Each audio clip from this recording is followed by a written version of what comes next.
আসসালামু আলাইকুম রহমতুল্লাহি বারাকাতু। শুভ সকাল। আজকে 15 সেপ্টেম্বর, রোজ সোমবার।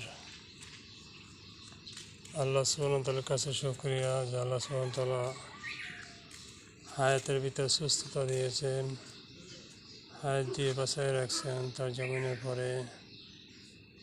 আল্লাহ সুবহানাহু ওয়া তাআলার কাছে আরও শুকরিয়া, ফজরের আগে ঘুম থেকে উঠিয়ে তার ঘর মসজিদে নিয়ে ফজরের নামাজ জামাতের সাথে আদায় করার তৌফিক দান করছে। এই জন্য আল্লাহ সুবহানাহু ওয়া তাআলার কাছে শুকরিয়া জানাই। আলহামদুলিল্লাহি রাব্বিল আলামিন।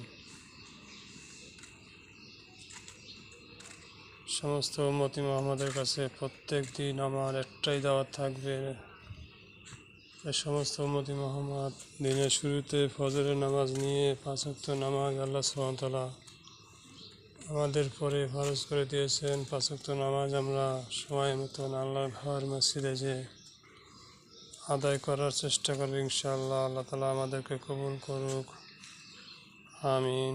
আসসালামু আলাইকুম ওয়া রাহমাতুল্লাহি ওয়া বারাকাতুহু।